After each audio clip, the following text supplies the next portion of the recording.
Адахан Кимсанбаевич, я вас приветствую и очень благодарна, что вы согласились поиграть в шахматы и побеседовать. Сегодня сделано заявление 4 кандидатами в президенты. Как вы назовете это? Голландская защита, гамбит или все-таки Гарде? И мой первый ход. Можно по-всякому назвать, кому как нравится, что нравится. И кто как воспринимает все это. Мне кажется, что это лучше всего будет путь к единству. Вот так бы я назвал. Хорошо. А вот суть заявления – это о том, что Садыр Джапаров незаконно участвует в предвыборной гонке. Как вообще мы могли дойти до такого, что в правовом государстве у нас вот настолько плюют на законы? Я в своем выступлении говорил и до этого несколько раз. Уровень социальной подготовленности власти зависит от социальной зрелости этого общества. Кого выбираем, как выбираем, для чего выбираем. И многие ведь в последнее время не понимают, даже профессионалы мало что понимают, какие юридические казусы происходят. Ведь впервые за 30 лет все юристы нашей страны пришли к единому мнению, что идет полное игнорирование Конституции и конституционных норм. Но несмотря на это, общество это там прет. Почему? Вам, наверное, скорее всего, как представителям средств массовой информации, лучше понимаете, почему сегодня вот закрыли уши, да, заткнули уши, скажем, не закрыли, закрыли глаза, идут, не знают, куда идут. А может, это пропасть. Вы имеете в виду людей, простой народ, которые верят? За всех отвечать не приходится, но те, которые, во всяком случае, диктуют. Диктуют или верят им? Диктуют, скорее всего. Потому что они фейки. Диктуют. Они не верят, они просто служат. Не раз говорил, что идет нетократия. Нетократия – это от слова «интернет». Вот эти вот невидимые бойцы очень активно борются и активно назидают и заставляет верить в то, чего вообще нету в природе. Вам не кажется? И причем очень агрессивная часть. Ну, я бы назвала это информационной войной, да? Нет. Или войной фейков именно? Да. Да. Я бы назвал даже, это не война, это наступление фейков. Агрессивное причем наступление. Не знающие ни морали, ни законы, ни общественные какие-то там устои. Просто так нагло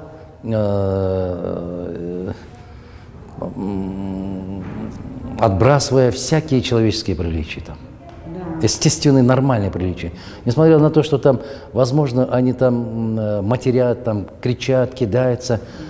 Некоторые уже не то что в отцы, может быть, в деды годятся, но, тем не менее, никто, ничто не останавливает их. Это самая опасная тенденция, опасное явление.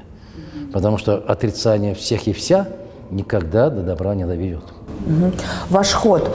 Но все-таки есть юристы, которые консультируют Садыра Джапарова. И вот многие такие прогрессивные юристы, они говорят, что это просто как бы они бездарные юристы, которые его консультируют, но в то же время им уже удается так же, как вот забор Белого дома, перепрыгнуть через законы. Сегодня Клара Савранкулова приводила удивительные факты, касающиеся вот по тому событию, как они перепрыгивали забор. Оказывается, вопрос стоял не только перепрыгнуть этот забор, но сегодня, как она заявила на пресс-конференции, что были достаточно вооруженные. Да, у него у самого был пистолет, у Садыра Джапарова был наградной пистолет, да. Она так заявила. И Я не знаю, что это было, наверное, далеко идущие какие-то там планы. Становится как-то не страшно, а обидно, больно, что общество докатилось до такого состояния. Из кого мы делаем героя?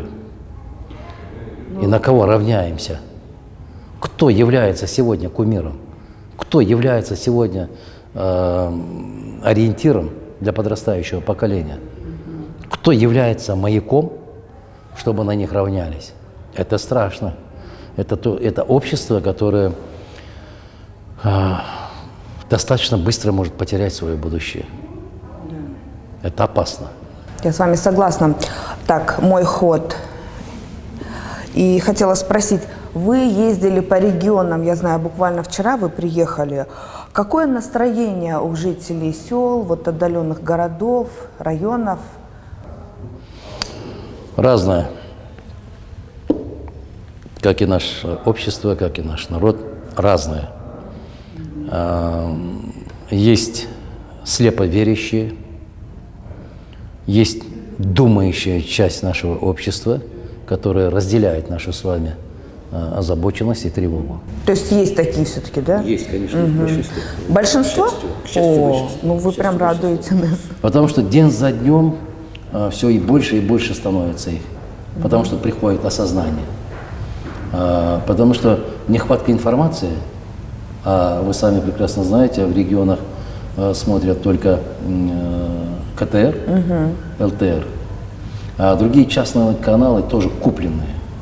Вот, допустим, по Джалабадской области и Волжской, по всей территории есть канал, регион называется, владельцем которого является Камчат Ашиев. С утра до вечера занимается исключительно пропагандистскими деятельностями. 7-й канал. Полностью тоже купленный канал, мне кажется. Есть другие представители средств массовой информации, которые за деньги говорят все, что захочешь. К сожалению, вот эта вот нетократия как раз существует на эти средства, которые даются их хозяевами. Они не думают, они не понимают, что они наносят огромный урон, огромный ущерб своему государству. И самое главное, они наносят такие удары своему будущему. Они не чувствуют ответственности, они этого не понимают, они не осознают. Поэтому, как Иисус Христос говорил, Боже, прости их, ибо они не ведают, что они творят. Вот они и творят то зло, которое может завтра, послезавтра стукнуть по башке, по собственной башке. То есть вы считаете, что это как бы виновны все-таки журналисты, владельцы СМИ и, допустим, какие-то популярные в интернете личности, которые делают погоду? Да, к сожалению, каждый, кто имеет телефон, он становится сегодня журналистом. Да. А профессия журналиста – это очень ответственная, это очень нужная для общества профессия. Вы знаете, известные журналисты практически порой они сохраняли государственность, они сохраняли национальное достояние. Мы гордились, мы знали их в лицо, мы читали, статьи читали, аналитические статьи, добрые статьи. Но, к сожалению, сегодня кто держит телефон в руках, он считает себя журналистом или блогером и может говорить все, что угодно. Это опасное общество, согласитесь. Раз смотрят их и ориентируются на них, это не совсем здоровое общество. Мой ход, и я пойду конем. Скажите, пожалуйста, Я первую фигуру забираю. Я, будучи еще пионером, это был мой любимый ход. Слушайте, ну вы мне заговорили зубы. Я слушаю только вас. Я хотела сделать рокировку. Хорошо. В целом, как вы предвыборную кампанию оцениваете, вот нынешнюю? Я буду защищаться. А это уже бесполезно. В политике это точно так же, как и в шахмате. Если на один ход опоздал, то все. Решается все. Вот смотрите теперь. Я забираю... Коня? Нет, зачем Ладью? конь? Ладью я забираю и объявляю шах. У вас вынужденный шаг будет обменяться ферзями. Да. Вот. А нужен ли мне ферзь в такой ситуации? Это следующий вопрос. Ну, давайте попробуем. Давайте попробуем. Шах.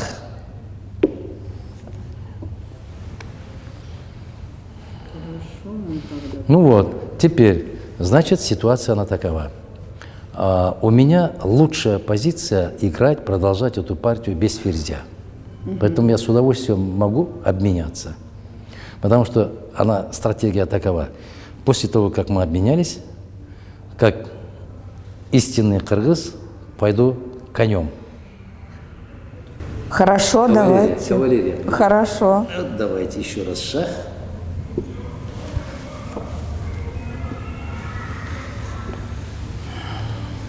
Так как вы предвыборную кампанию оцениваете? Я оцениваю, знаете, смотря с чьей колокольни смотреть на эту ситуацию, которая у нас сложилась. Ну, со своей, конечно. Со своей я скажу, Тоже что... конем. Да, Как истинная кыргызка. дальше идем. Ой, извините. Вот.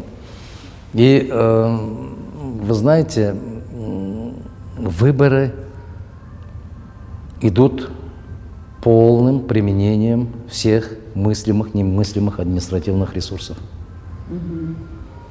Народ не только пугает, но и их заставляет. Заставляет делать то, что им не хочется делать этого. И показатель в Лилекском районе, в село Кулунду, это родина великого легендарного Исхака Разакова. Там людей заставляли собраться и ехать на встречу с Садыром Джапаровым. И приказали работников, владельцев маршрутных такси, чтобы они собирали людей и привозили на место встречи. Они категорически отказались. Таксисты. Таксисты отказались. Ну, и им молодцы платили они. или- Да, возможно, платили, возможно, даже, наверное, и чисто символические какие-то там предлагали. Но они категорически отказались. Им предлагались, естественно, деньги, но, несмотря на это, они отказались. И местная власть была вынуждена нанять таксистов из соседнего Таджикистана. О, Вот так. 2 раза больше переплатили. И ну, радует такая, как бы, меня солидарность. тоже обрадовало, знаете, у народа уже проявляется гражданская позиция, активность. Где есть хорошо, где есть плохо, они начинают осознавать и понимать.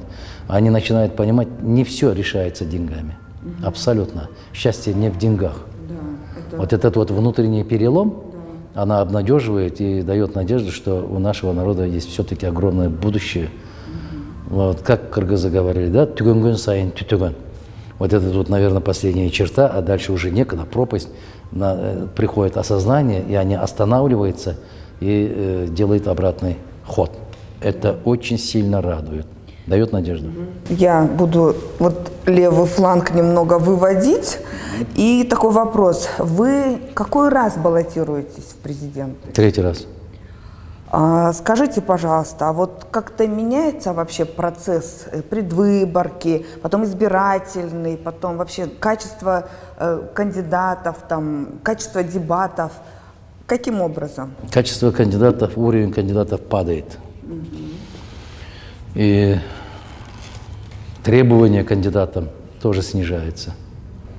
Сам факт того, что раньше, помните, публично, под камерами, в прямом эфире сдавали тест на знание государственного языка. Да. Этого нету сейчас. То есть Этого можно нет. мухлевать, да? Можно все, что угодно можно делать. Мы в свое время, я 2 раза сдавал под пристальным вниманием. У вас был шах, а вы не убежали, я тоже. Да, что теперь делать будем? Продолжим? Я убегу? Знаете, правило. она точно так же, как сейчас у нас в Кыргызстане. Я объявил вам шах. А вы не сказали? Я объявил вам шах. Сейчас, да? Нет, Сейчас. когда я делал ход, я объявил вам шах. Точно такой же шах был поставлен 5 октября. Кому? Тем, которые сегодня считают себя властью. Да. Шах. Потому что шаг налево, шаг направо в нарушение Конституции – это уже без правила. Игра без правил. Есть правила. Мы с вами играем в шахматы точно так же, как играют в Индии, как в Китае, как в Соединенных Штатах. По всему миру есть правила одинакового правила. Есть точно такое же правило существования любого государства.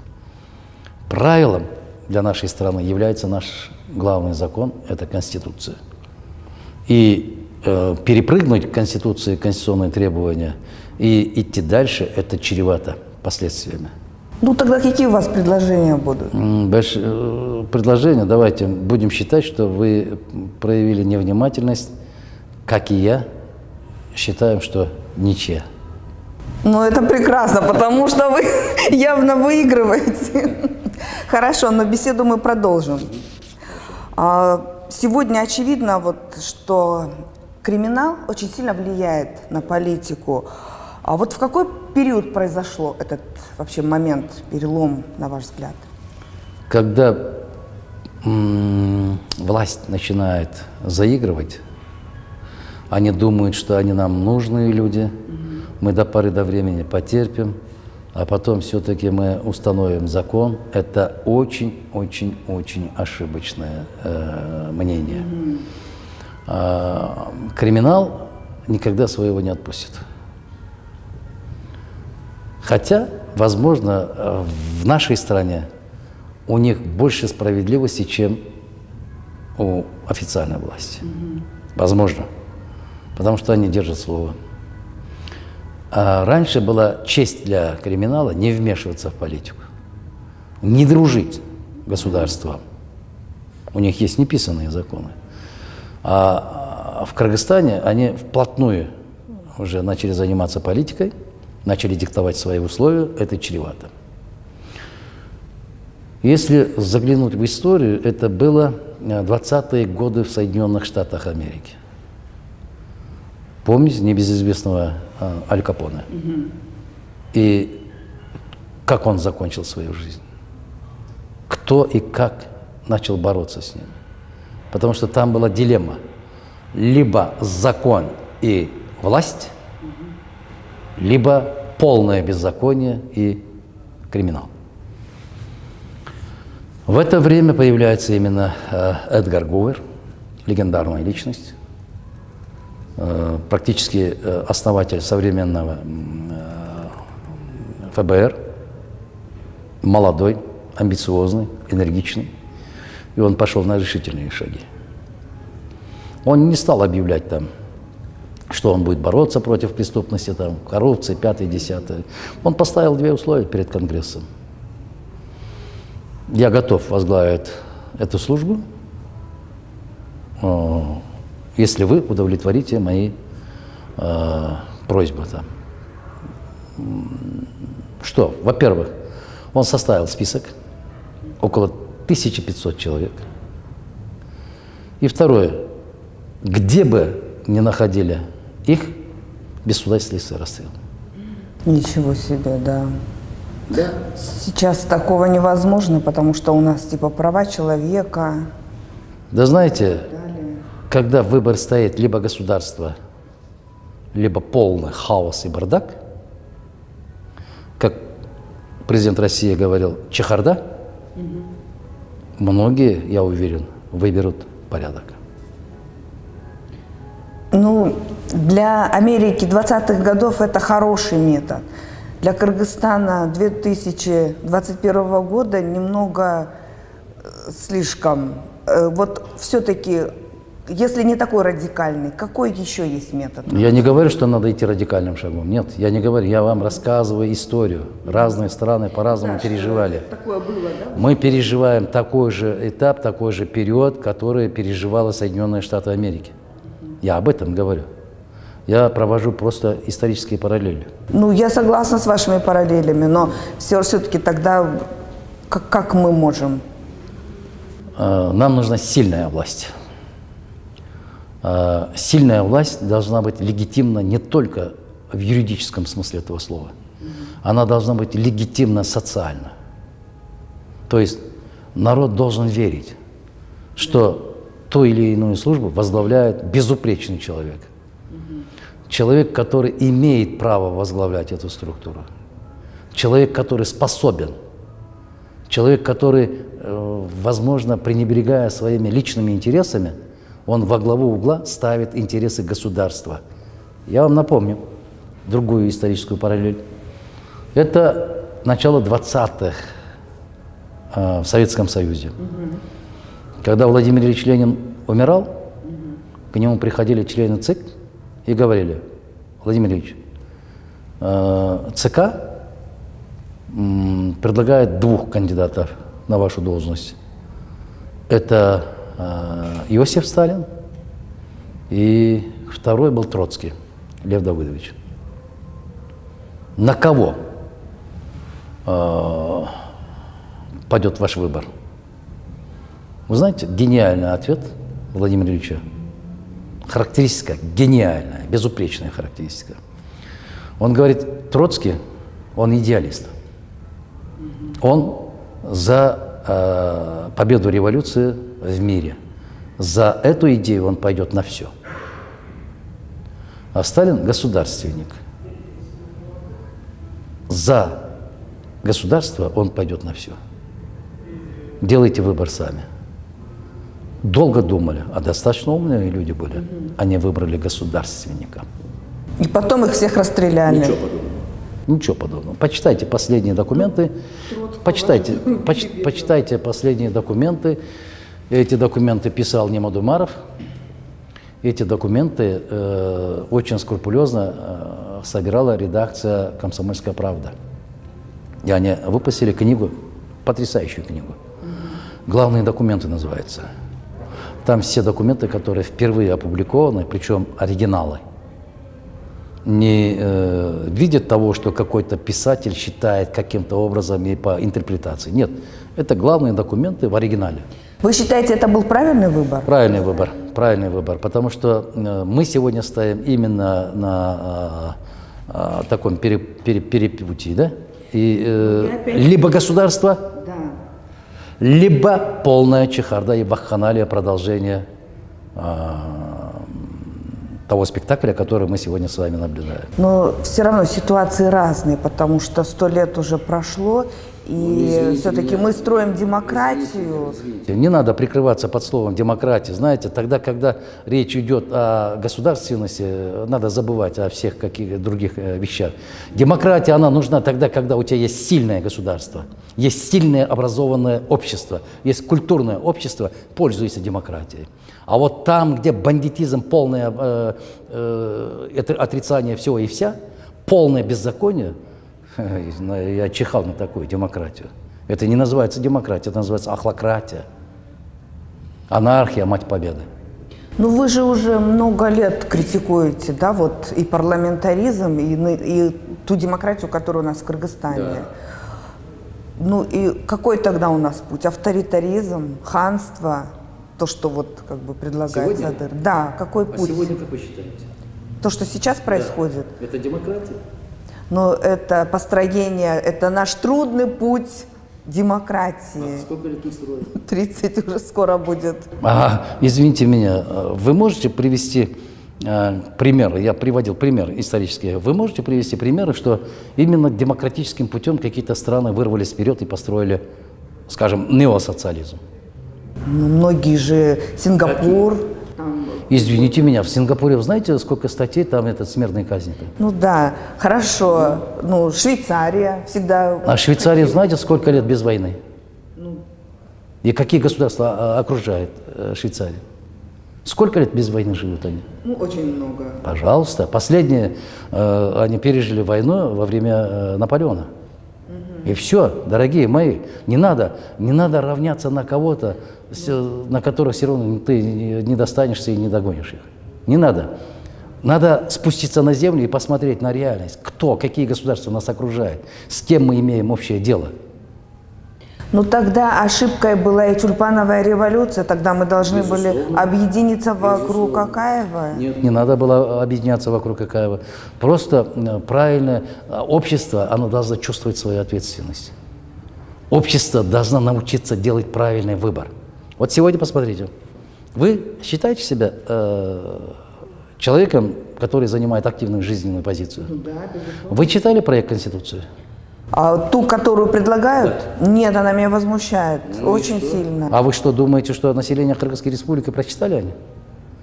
Вы думаете, что подавляющее большинство населения понимает разницу между президентским и парламентским формами правления? Думаю, нет. Вы думаете, что они понимают, что смешанные формы управления чем отличаются от чистой парламентской или президентской? А как тогда этот народ будет выбирать, по какому пути идти? Извините меня. Если в садике, скажем так, вот опять-таки, наверное, это пример, да, параллели. В садике там 3-летние или 5-летние, там 4-летние, да? Пожалуйста, поставьте перед ними вопрос выбора. Так, сейчас будем спать или кушать? Что будет? Что случится? 5 скажет, я хочу спать. 3 говорит, я хочу поесть. 3 говорит, я хочу в туалет. А подавляющее большинство сказать, хочу к маме домой. И что? Как принимается решение? Никакое решение не примется. Вы считаете, что все-таки наше сознание на уровне детей, да? Сознание кыргызстанцев? Всегда то, что я говорю, Сознание может. по-своему понимаете и преподносите, как будто это Мадумаров хочет. В этом и трагедия нашего общества. Нет, вы правы, я думаю, потому что действительно простому населению очень сложно вот в этом, да, ориентироваться. Не то, что простому населению. Вот из 120 депутатов, вы думаете, сколько депутатов прочитали там этот проект? Тазабек Акрамов точно не читал, он признался. Я абсолютно уверен, что 80% не читали и не видели. Как они будут определяться? Извините меня, давайте. Я тоже хочу показаться миленьким, хорошеньким, добреньким. Не извините меня, если меня окружают такие чудные ребята, как я могу оставаться таким? Невозможно это. Ну, мне нравится ваша такая твердость. Скажите, пожалуйста, вот вы решили баллотироваться именно потому, что это у вас уже традицией стало, или вы считаете, у вас есть реальные шансы? Во-первых, шансы всегда были. Угу. То есть и в те предыдущие годы, да? Да. И тогда были шансы. Были шансы в 2005-м. Тогда опять Кыргызча, Аксакалдар, Кой, вот старше тебя есть, уступи дорогу. Мы уступили. И что в результате получили? Көпчүлүк, да. Көпчүлүк ушундай каалап турат. Так?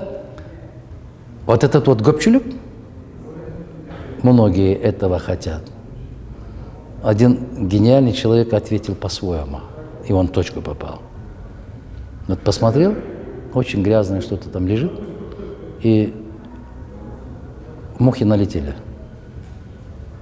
И он говорит, вот эти вот, сколько бы их было много, меня не убеждает, что то, что они сидят, это и есть хорошо. Поразительно. Да. Атамбаева Көпчүлүком выбрали, Джеймбекова большинством выбрали, да? И что? И что, дорогие мои, скажите мне. Я единственный, наверное, политик, который итоги выборов как в 2011 году, так и в 2017 году не признал. До конца. Как наши любят говорить, до конца. Я абсолютно не признавал власть Отымбаевой. История показала, доказала, что я абсолютно прав. Хоть бы кто назвал, что Мадумаров был прав. Нет. Почему? Даже вы, журналисты, боитесь говорить об этом.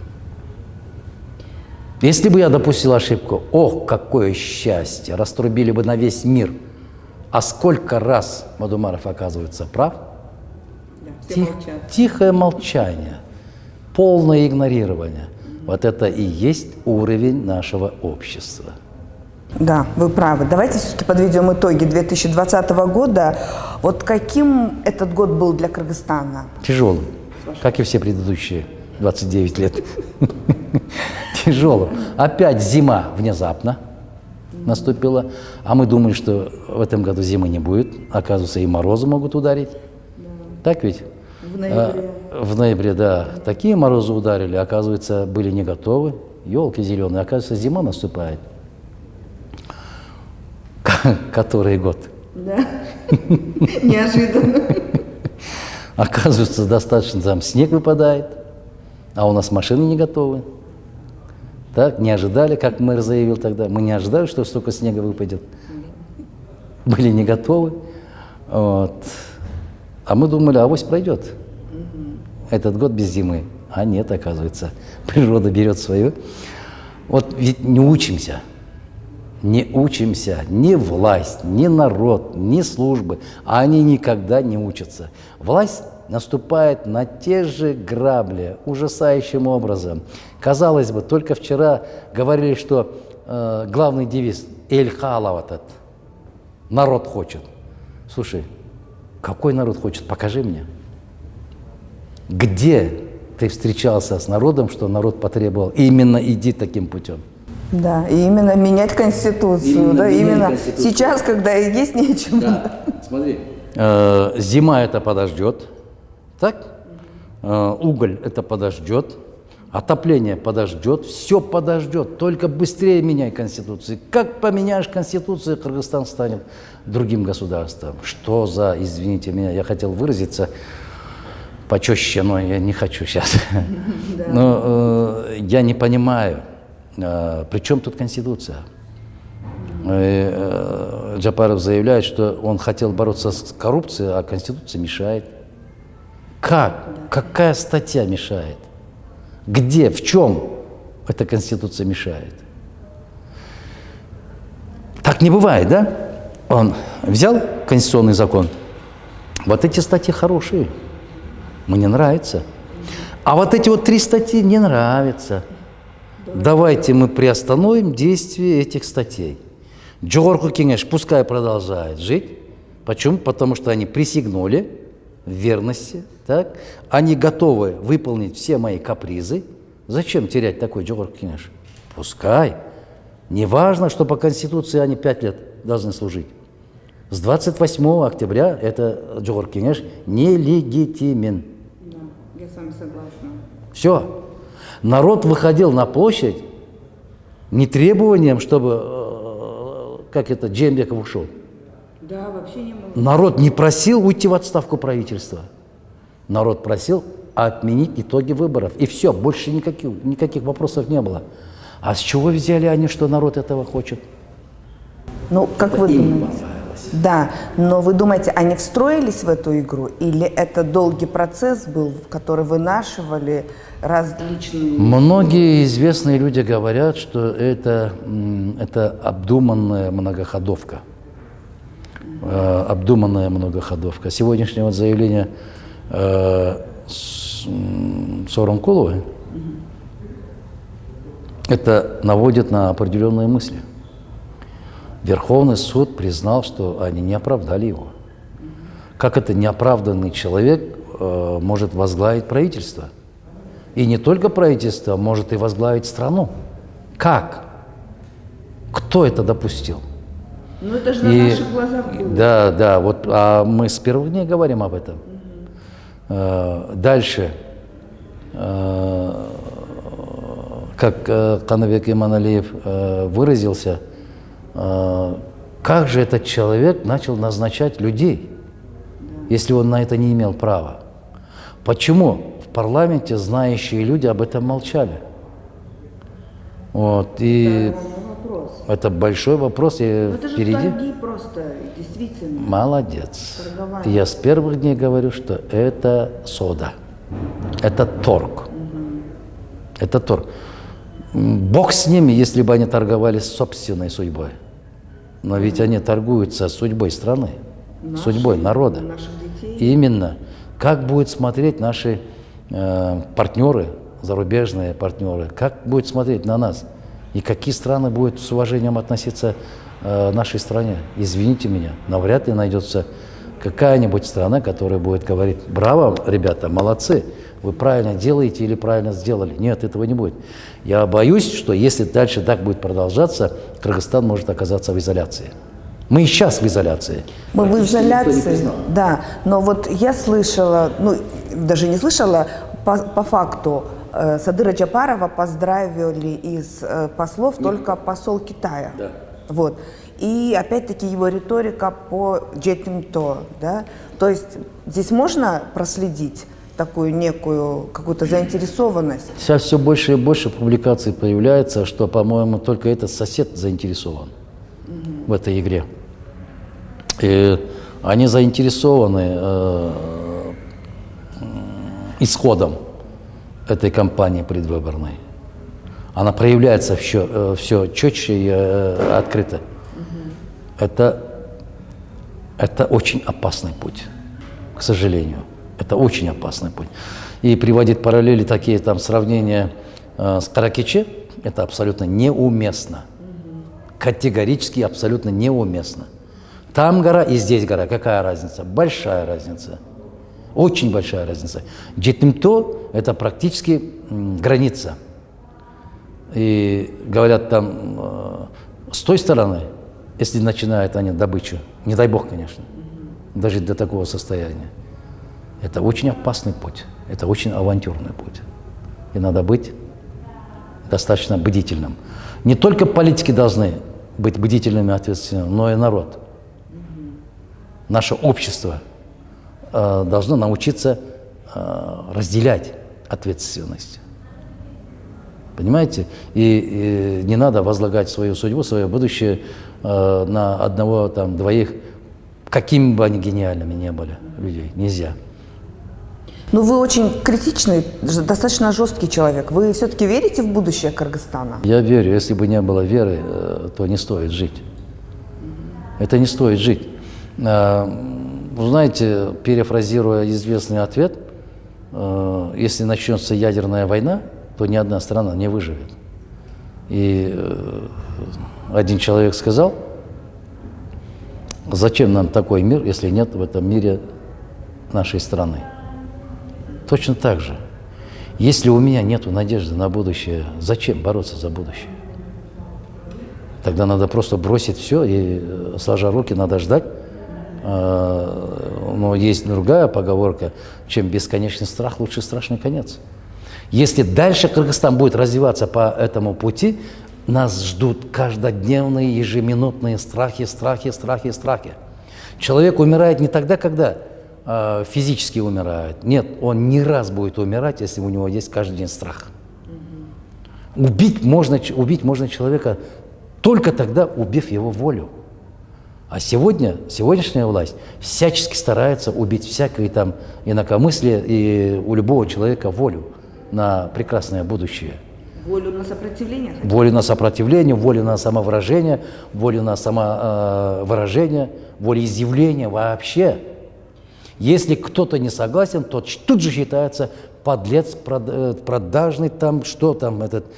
Ну и матершинные различные слова, да. Ну, к сожалению, это становится уже нормой жизни, к сожалению, становится. Ну вот смотрите, страх, он поселяется все-таки, да, постепенно в Кыргызстане. Многие люди пакуют чемоданы. Что вы скажете тем людям, которые вот боятся и хотят уехать? Дорогие друзья, не бойтесь. Нет такой силы, чтобы мог бы подавить волю народа. Если мы едины, то непобедимы. Мы должны верить, мы должны бороться сообща, вместе. Какая бы группа ни пришла во власть, это они в любом случае боятся от нас, от народа, от общества. Это просто не показывает. Это бравада, просто там искусственная бравада. Да? Поэтому я призываю всех граждан Кыргызской Республики, особенно те, которые неравнодушны судьбе нашей страны. Давайте бороться вместе, остановить этот беспредел, это беззаконие. А это в наших силах. Я абсолютно и глубоко верю, что если мы объединимся, если мы вместе выстоим, то мы отстоим свою страну. Почему кыргызстанцы должны за вас голосовать? Я не призываю за меня голосовать, я призываю голосовать за свое будущее. Я проводил много встреч, объехал больше половины страны. Везде в своем выступлении говорю, только не будьте равнодушны к своей судьбе. Я не говорю, что голосуйте за меня. Голосуйте за того, кого вы выбираете, но только не надо оставаться дома. Давайте вместе бороться. Вот. И я надеюсь, что все-таки наше общество почувствует свою ответственность и сделает правильный выбор, потому что вот так бесконечно продолжаться нельзя, это опасно, потом будет поздно. Ну, чтобы на позитивной ноте закончить, давайте какие-то новогодние пожелания кыргызстанцам. Новогодние пожелания. Ну, перед Новым годом или новогоднюю ночь все становятся какими-то, в какой-то степени детьми. Они все-таки верят в будущее, да? Давайте 2021 год сделаем таким годом, каким мы хотим видеть этот год. Давайте сделаем этот год годом чистых людей, чистых духовно-нравственно, чистых в своих помыслах. Давайте остановимся и сделаем выбор, чтобы власть в нашей стране, все-таки они были представителями народа. Это от нас самих зависит, дорогие друзья. Мы только должны верить. Я приводил пример в своих выступлениях. Помните басню там Корнея Чуковского про таракана? Тараканище, да. Да, и этот таракан встал, да, на пути, перекрыл дорогу, и там дрожат слоны, бегемоты, львы, тигры, все дрожат перед этим тараканом, да, и он принял такую позу и пугает всех. Я могу проглотить тебя, но все там боятся. Ведь не понимают, вместе взявшись, и не только бегемоты. Вот пролетел. Комарик? Нет, не комарик прилетает, там птичка прилетает. Воробей. Это из другой сказки. Воробей прилетает, тюк, нету. И все такие счастливые, радостные, да? Мне кажется, что сегодня ситуация аналогичная. Подавляющее большинство населения Кыргызстана хотят жить по понятиям закона, а не по понятиям людей, которые захватили власть. Нет. Все-таки подавляющее большинство нашего населения чувствует свою ответственность перед страной, перед обществом, чувствует. Нас много, но только нету единства. Я призываю, чтобы 2021 год стал годом единения здравомыслящих, трезвых, думающих и образованных людей. А если мы будем вместе держаться, то у нас все получится. Спасибо большое. Будем надеяться, что все-таки этот воробей прилетит, съест этого таракана. С наступающим. Знаете, Корней Чуковский ведь очень-очень тонко подметил психологию общества. Да. И удивительно, она очень сильно подходит к нашей сегодняшней реалии. Да. Спасибо за беседу, за игру и победы на выборах. Спасибо. Спасибо. Удачи вам. Спасибо.